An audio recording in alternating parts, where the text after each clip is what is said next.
क्या हाल है आप सबके। Welcome back to my channel. आज हम बात करने वाले हैं कनाडा की विजिट वीजा में। अगर आप कनाडा की विजिट वीजा के लिए अप्लाई करने वाले हैं तो ये वीडियो आपके लिए है। Right, okay.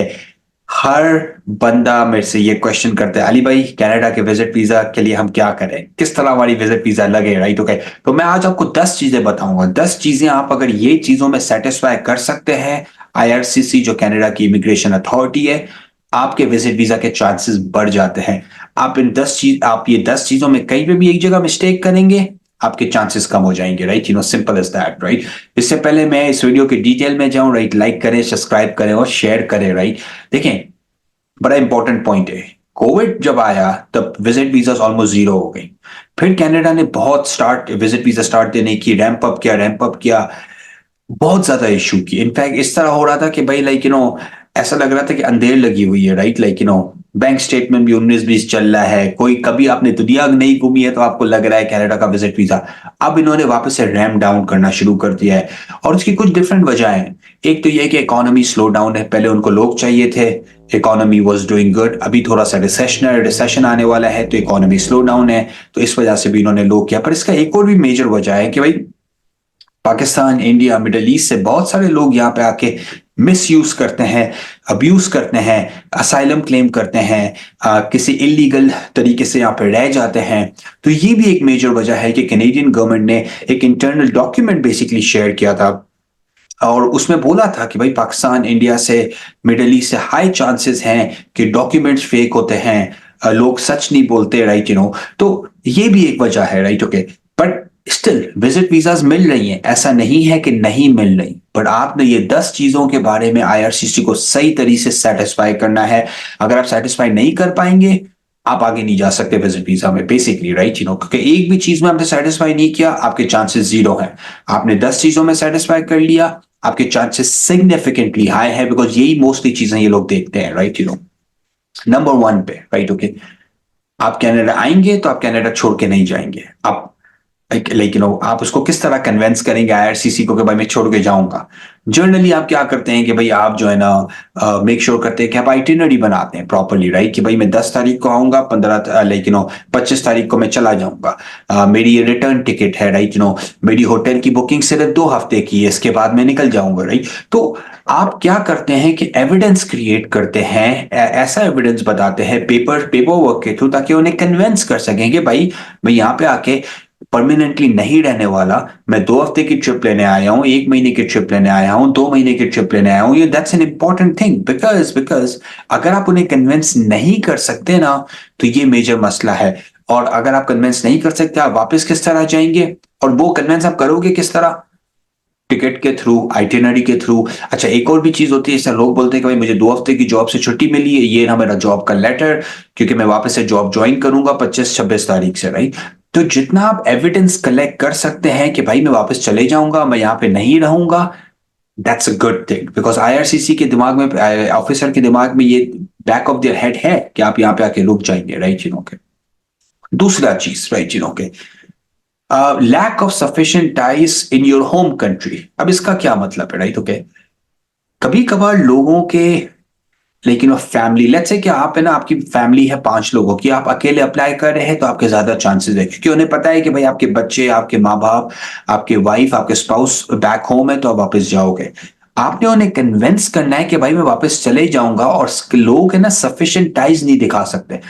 Financial ties, job ties, property ties, right, के फैमिली टाइज। राइट, आपने इन्हें कन्विंस करना है कि भाई मेरे मुल्क में जहां से मैं आया हूं वहां पे मैं छोड़ के नहीं जा सकता, मुझे वापस जाना पड़ेगा। Right, okay. तो पहले पॉइंट पे तो हमने बोला कि आपने उन्हें कन्विंस करना है कि आप जाओगे। दूसरे पॉइंट पे आपने कन्विंस करना है कि भाई आपके पास इनफ बैक होम चीजें हैं कि आपको जाना पड़ेगा। राइट, जिसको बोलते हैं लैक ऑफ सफिशिएंट टाइज। और ये एक मेजर रीजन है, बहुत सारे डिनायल जो आते हैं ना, ये दो इन टॉप वजहों की वजह से आते हैं।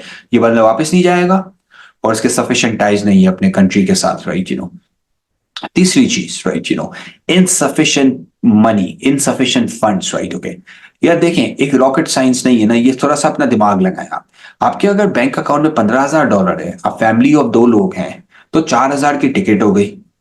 घूमोगे फिरोगे हर रोज, आपको 2 लोगों के लिए तकरीबन $250 से $300 चाहिए। ओके, 10 दिन घूमोगे, $3,000 ये चले गए। गाड़ी लोगे, जाहिर सी बात है। राइट, सो अगर आपके अकाउंट में 15,000 डाले, आपकी पूरी लाइफ सेविंग सब मिला के सब सब चीजें करके $15,000 है, और आप इससे पहले कहीं पे भी घूमने नहीं गए दुनिया में, और आप अब बोल रहे हो मैं कनाडा जाऊंगा, तो भाई थोड़ा सा अपनी भी अकल लगाओ कि सामने वाले बैठे वाला बंदा सोच क्या रहा है आपके बैंक स्टेटमेंट के बारे में। और मैं आपको रेकमेंड करूं कि बैंक स्टेटमेंट अगर आपका 20, 25, 30,000 डॉलर है, आपके चांसेस सिग्निफिकेंटली लो है। आप अपना बैंक स्टेटमेंट 50, 60, 70, 80,000 डॉलर दिखाते हैं, आपके सिग्निफिकेंटली चांसेस बढ़ जाते हैं। क्योंकि भाई देखे ना, उनके बैक ऑफ द हेड ये है, लेट्स से कि बंदा 1 महीने के लिए आ रहा है, उसका रेंट, खाने पीने, सब चीजों का खर्चा जो है लेट्स से 7-8 हज़ार डॉलर है, उसके अकाउंट में ही 10,000 पड़े हुए हैं, राइट। तो ये बड़ी एक इंपॉर्टेंट चीज है कि लैक ऑफ सफिशिएंट फंड्स जो होता है ना, हमें अक्सर लोग पूछते हैं कि अली भाई कितने पैसे होने चाहिए बैंक अकाउंट में। भाई देखें, इसका कोई इस और जो भी ये यूट्यूब पे वीडियो बना रहे हैं ना कि भाई इतने होने चाहिए, इतने होने चाहिए, सब पागल बना रहे हैं, किसी को पता नहीं है, राइट, के पैसे इनफ होने चाहिए कि उनका ये क्वेश्चन वैलिड ही नहीं हो। भाई जब 60,000 डॉलर आपके बैंक में अकाउंट में पड़े हुए हैं और ट्रिप की कॉस्ट 10,000 है, तो ये क्वेश्चन पूछा ही नहीं जाएगा आपसे, सिंपल सी बात है, राइट। ओके, ये क्वेश्चन तब पूछा जाता है आपसे कि जब आप, या रिजेक्शन तब जी जाती है इस रीजन पे, जब आप बैंक अकाउंट का स्टेटमेंट इस तरह दिखाते हैं कि सामने वाला बंदा भी बोल रहा है कि यार इसके अकाउंट में इतने है ही नहीं, एंड ये किस तरह वापस से जाएगा हमें समझ में नहीं आ रहा, राइट, के। और देखिए, यही वजह है मैं लोगों को समझाता हूं। बहुत सारे लोग बोलते हैं अली भाई चले अप्लाई कर देते हैं यार, 10,000 है, 20,000 है। अब वो करते क्या है, उनके अकाउंट में पड़े नहीं होते, वो कहीं से भाई बहन रिश्तेदार बाप से किसी से बोरो करके डालते हैं। तो भाई आईआरसीसी पागल तो नहीं है, उसको भी पता है कि भाई आप पैसे लेके डाल सकते हैं अपने अकाउंट में। तो वो नेचुरल ट्रांजैक्शंस नहीं लगती। जब भी आपके अकाउंट में नेचुरल ट्रांजैक्शंस नहीं लग रही ना, कि अचानक से भाई अप्लाई करने से 1 महीना पहले, 2 हफ्ते पहले आपने जो है ना $30,000 डाल के डाल दी, तब वहां पे इनका सस्पेशन और भी हाई हो जाता है कि इस बंदे ने पैसे कहीं और से लिए हैं, बोरो किए हैं, ये इसके खुद के पैसे नहीं है। तो पहली तो चीज, इनफ सफिशिएंट फंड शो करें, राइट, सेकंड चीज, कोई ये जो है ना नेचुरल ट्रांजैक्शंस करें, राइट, ऐसा नहीं कि एक साथ डाल दें पैसा, राइट, ओके। और तीसरी इंपॉर्टेंट चीज, भाई देखो, टोरंटो में रहने का, खाने का, पीने का खर्चा हाई है, पर यही सेम खर्चा लेट्स से अगर आप अल्बर्टा आते हैं, यही सेम खर्चा अगर आप किसी और प्रोविंस जाते हैं, छोटे प्रोविंस में, ये कम हो जाता है। तो अगर आपके पास पैसे कम हैं, तो भाई छोटे प्रोविंसेस में जाओ ना, राइट। टोरंटो में जहां पे होटल ही सिर्फ 200 की मिल रही है पर रात की, राइट, ओके, और बाकी सूबों में जहां पे $100 की मिल रही है, तो भाई ये 50% का फर्क है, right, okay. So make sure करें कि सफिशिएंट फंड्स हो आपके पास, number one thing. Number two thing, कोई अननेचुरल ट्रांजैक्शंस नहीं करें कि एक साथ जाके डाल दे पैसे। तीसरी चीज, सस्ते एरियाज को चूज करें, right, okay.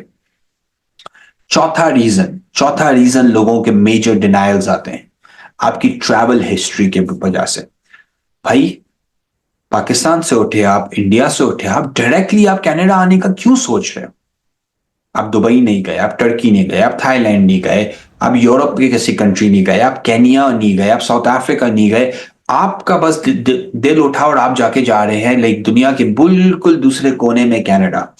That raises suspicion, because एक बंदा, देखो ये नेचुरल नहीं लगता ना। नेचुरल क्या होता है, आप पहले एक बार घूमने गए, 2 साल पहले आप थाईलैंड गए थे, फिर आपने इधर उधर चक्कर लगाए, 2-3 बार आप दुबई होकर आए हैं, तो इमिग्रेशन ऑफिसर को भी होता है कि भाई सही है, ये बंदा ट्रैवल करता है, इसकी एक ट्रैवल हिस्ट्री है, इसकी एक इमिग्रेशन हिस्ट्री है, राइट, ट्रैवल हिस्ट्री बताता है कि भाई आप एक जेन्युइन ट्रैवलर है। जिसकी ट्रैवल हिस्ट्री नहीं होती, जो सिर्फ उठ के बोलता है भाई मैंने कनाडा जाना, वो आपके सिग्निफिकेंटली आपका रिस्क हाई हो जाता है। इनफैक्ट अभी जो नया एआई सिस्टम इन्होंने इंप्लीमेंट किया है, ये सारी चीजें वो ट्रैक करता है कि भाई ये बंदा, ये बड़ा अननेचुरल है कि ये बंदा उठ के बोल रहा है कि मुझे कनाडा ही जाना है। भाई कनाडा क्यों, क्यों कनाडा घूमने आ रहे हो? कनाडा में ऐसा क्या लिखा हुआ है? जब आप जाके पहाड़, दरिया, सब सब अपने करीब के मुल्कों में जाके तो देख सकते हैं। भाई अगर पहाड़ देखते हैं तो इतना शौक है, माउंटेन्स स्कीइंग का शौक है, तो आप किसी और कंट्री चले जाइए, राइट। सो आपकी जो ट्रैवल हिस्ट्री होती है ना, वो क्रिटिकल होती है। तो आपकी अगर ट्रैवल हिस्ट्री नहीं है कनाडा की, अभी आप अप्लाई ना करें। आपकी अच्छी ट्रैवल हिस्ट्री है, that will help you, okay. So just ये थोड़ा सा दिमाग में रखें कि भाई हमेशा मैं बोलता हूं, देखो सारा कॉमन सेंस है, राइट। आईआरसीसी वाला ऑफिसर देख रहा है, ये बोलता है यार इसने आज तक कहीं ट्रैवल नहीं किया है, और ये जवान का बच्चा बोलता है कि मैं पूरी दुनिया के पूरे दूसरे कोने से आके मैं कनाडा आऊंगा, तो that raises suspicion, that raises concerns, right, okay. पांचवी वजह, राइट, ओके, आपकी जो पर्पस ऑफ द विजिट है वो क्लियर नहीं है। ये अक्सर लोग होते हैं, जैसे लोग बोलते हैं मैं घूमने फिरने आया हूं, अच्छा भाई घूमने फिरने में कहां जाएंगे, कोई जवाब नहीं होता, राइट। आपकी जब purpose of the visit clear नहीं होगी, आपके सिग्निफिकेंटली चांसेस रिड्यूस हो जाते हैं। लेट्स से किसी की शादी है आपके रिश्तेदारों में, मेक सेंस। किसी की डेथ हो जाती है unfortunately, that makes sense, right, आपकी कंपनी का कोई इवेंट हो रहा है, दैट मेक्स सेंस। अगर आप उनके सॉलिड रीजन प्रोवाइड कर सकते हैं कि अगर आपने घूमने भी जाना है आप कहां जाएंगे एग्जैक्टली, आपने आइटिनरी बनानी है। अगर आप नहीं बनाएंगे, वो आप उन्हें कन्विंस नहीं कर सकते आपका purpose of the visit clear है। अगर आपका purpose of the visit clear नहीं है, आपका रेड फ्लैग गोज अप और फिर आपको रिजेक्शन आता है, राइट, बहुत सारे लोग हैं ना, वेग होते हैं, हाँ हाँ मैं जाऊंगा, मेरे कजन ने बोला मैं घुमाऊंगा तुझे। अबे भाई तुम पूरी दुनिया के दूसरे कोने से आ रहे हो, अपने कजन के ऊपर रिलाई करोगे जो आपको घुमाएगा। यहाँ पे कनाडा में किसी के पास टाइम नहीं है। तो आईआरसीसी ऑफिसर भी बोले यार कजन भी क्या वेला बैठा हुआ है, फाड़िग है क्या भाई, उसके पास खुद का काम नहीं है कि ये बंदे को घुमाएगा पूरा दिन, राइट। तो पॉइंट बीइंग कि अपने पर्पस ऑफ द विजिट में क्लैरिटी लेकर आए, राइट, ओके। उसके अलावा एविडेंस प्रोवाइड करें, राइट। जितना आप कर सकते हैं एविडेंस प्रोवाइड, जितनी आप क्लैरिटी प्रोवाइड करेंगे, इतने ही आपके चांसेस सिग्निफिकेंटली इंक्रीज हो जाते हैं, राइट, ओके। नंबर 6, इनकम्प्लीट और फ्रॉडुलेंट डॉक्यूमेंट्स, राइट। इनकम्प्लीट तो बड़ा स्ट्रेट फॉरवर्ड है कि भाई आपने सही तरीके से डॉक्यूमेंट्स अटैच नहीं किए, आप उन्हें कन्विंस नहीं कर सके। और मेजर जो कंसेप्ट है इनकम्प्लीट में तो चलो रिजेक्शन आता है, फ्रॉडुलेंट डॉक्यूमेंट अगर आप करते हैं तो 5-10 साल का बैन लगता है। और सिर्फ कनाडा बैन नहीं लगाएगा, ऑस्ट्रेलिया, यूके, यूएस जो कनाडा से इंफॉर्मेशन शेयरिंग करते हैं वो भी आपको बैन लगाएंगे। उनकी भी वीजा भूल जाइए अगर आप 19-20 उल्टे सीधा काम करते हैं। मैं आपको मैं आपसे रिक्वेस्ट करता हूं कि उल्टा सीधा डॉक्यूमेंट नहीं करें। और जो भी कंसल्टेंट आपको बोलता है कि मैं ये कर दूंगा, मैं वो कर दूंगा, मैं बना के दे दूंगा डॉक्यूमेंट, मैं ना बैंक स्टेटमेंट लगा दूंगा। हमारे काफी फेमस इस्लामाबाद के अंदर एक कंसल्टेंट है, वो बोलते हैं हम अपना बैंक स्टेटमेंट लगा देंगे। भाई ये सरासर जू, like that's not allowed, that's illegal है ये चीज। वो आपको गलत मशवरा दे रहे हैं, वो आपको बैन लगवा सकते हैं, राइट। तो समझे इस चीज को कि इनकम्प्लीट और फ्रॉडुलेंट डॉक्यूमेंट्स नहीं देने आपने। अगर आप दोगे खुद का नुकसान है, बैन लगेगा। हमारे पास क्लाइंट्स आते हैं इस तरह के, अली भाई हमें बैन लग गया, 5 साल का लग गया, 10 साल का लग गया है, राइट, फिर वही कोर्ट कचहरी के चक्कर आप लगाओगे, राइट। तो भाई क्यों ऐसा काम कर रहे हो आप, राइट, ओके। नंबर 7 पे कौन सा आता है? नंबर 7 पे आता है हेल्थ कंसर्न्स। हेल्थ कंसर्न बड़ा इंपॉर्टेंट है। देखो क्या है कि कनाडा के अंदर जो है ना हेल्थ सिस्टम फ्री है। अक्सर क्या होता है लोग यहाँ पे आके फायदा उठाते हैं उसका, क्योंकि देखो यहाँ का सिस्टम की एक अच्छी बात ये, जब आप हॉस्पिटल जाते हो कोई आपसे ये नहीं पूछता कि आप कौन हो, आपका क्या लीगल स्टेटस है। वो आपको they take care of you, आप वो आपका ख्याल रखते हैं। अगर आपका खून बह रहा है, आपको हार्ट अटैक हुआ है, आपको जो भी हुआ है, they take care of you. तो आईआरसीसी वालों को, कैनेडियन गवर्नमेंट को ये एक मसला होता है कि लोग क्या करते हैं कि लाइक उनको कोई कोई ना कोई हेल्थ प्रॉब्लम है, लेट्स से नी की सर्जरी करानी है, उनको कोई हार्ट का ऑपरेशन कराना है, उनको कोई भी कोई हेल्थ केयर का के अराउंड कोई काम करवाना है, वो कनाडा आ जाए, फिर हॉस्पिटल चले जाए, यहाँ पे मुफ्त का हेल्थ केयर लें। और ये यूएस के अंदर भी करते हैं लोग, राइट। तो कैनेडियन जो आईआरसीसी ऑफिसर्स देखते हैं कि भाई लाइक इस बंदे के साथ कोई हेल्थ का मेजर कंसर्न तो नहीं है। बिकॉज मसला वो ही है कि जब आप हेल्थ के कंसर्न के साथ कनाडा आते हैं, यहाँ पे आके लोग उस चीज को अब्यूज करते हैं, जानबूझ के फायदा उठाते हैं उसका। इस वजह से आईआरसीसी वाले बहुत बहुत केयरफुल हैं। अगर आपका कहीं पे भी उन्हें पता चलता है हेल्थ कंसर्न है, आपको रिजेक्शन मिल जाएगी, राइट। नंबर 8, आपका अगर क्रिमिनल रिकॉर्ड है या आपके सिक्योरिटी कंसर्न्स हैं, राइट, ओके। किसी किसी लोगों का क्रिमिनल रिकॉर्ड होता है, हमें पता है। अगर आपका क्रिमिनल रिकॉर्ड है, बेहतर है कि आप अप्लाई ना करें। अगर आपके प्रीवियस सिक्योरिटी कंसर्न्स है, लेट्स से कि आप किसी और के मुल्क के अंदर मिलिट्री में काम करते हैं, या आपके पास कोई ऐसी जॉब है, या जो आपके रीसेंट पास या हिस्ट्री के अंदर आपने कोई ऐसा उल्टा सीधा काम किया है, that is also the reason of rejection as well, right.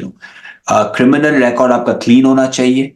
अगर आपका क्लीन रिकॉर्ड नहीं है, आपके रिजेक्शन के चांसेस सिग्निफिकेंटली हाई हो जाते हैं, राइट, ओके। नंबर 9, नंबर 9 वाला जो रीजन है ना, वो है मिस रिप्रेजेंटेशन। मिस रिप्रेजेंटेशन का क्या मतलब होता है कि भाई आप जो है ना, आ, आप ना उल्टी सीधी गलत बयानी करें, राइट।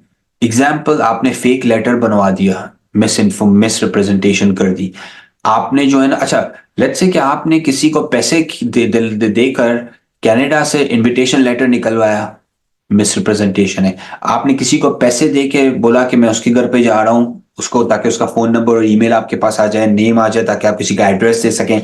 ये सारी जो जो जो जो ये जादूगरी है ना, ये आप नहीं क्या करें जब आप लीगली अप्लाई करते हैं। ये जादूगरी आप करेंगे, ये उल्टे सीधे रास्ते आप लेंगे, आप बैन होंगे, राइट। तो मिस रिप्रेजेंटेशन से तो आप भागें, और उस कंसल्टेंट से तो आप दूर भाग जाएं जो आपको कहीं पे भी उल्टी सीधी ऐसी एडवाइस देता है कि सर इधर से, सर ये कर लें, ये हो जाएगा। ना करें, आपका नुकसान है इसके अंदर। नंबर 10 जो है वो बेसिकली ये होता है कि उन लोगों को रिजेक्शन मिलती है, और ये बड़ा इंपॉर्टेंट है। ये वही होता है ना कि लॉ फॉलो नहीं करते। लेट्स से कि आप को किसी और कंट्री ने या कनाडा ने प्रीवियसली निकाला है या पीनलाइज किया है क्योंकि आप सही तरह से लॉ फॉलो नहीं कर रहे थे। इसका मतलब क्या, non compliance of international and Canadian immigration loss. Let's say last time आप कनाडा आए, लास्ट टाइम आप यूएस गए, आपने ओवरस्टे कर लिया, या आप इलीगल हो गए वहां पे। या लेट्स से आप ऑस्ट्रेलिया गए थे, आपको वहां से निकाल दिया, राइट, ये ओवरस्टे पे। आप दुबई गए थे तो आपने कोई उल्टा सीधा काम किया आपको। तो बेसिकली पॉइंट इज कि आप किसी भी मुल्क में गए दुनिया में, उससे पहले आपने वहां के लॉज एंड रेगुलेशन को फॉलो नहीं किया। तो कनाडा भी बोलता है भाई अगर उसने उधर नहीं किया तो यहाँ पे आके भी यही करेगा काम, राइट, या करेगी काम, तो उनको फिर रिजेक्शन मिल जाती है, राइट, के। तो ये थे बेसिकली 10 रीजंस, राइट, जिस वजह से आपको मेजर रिजेक्शन मिलती है, राइट, के।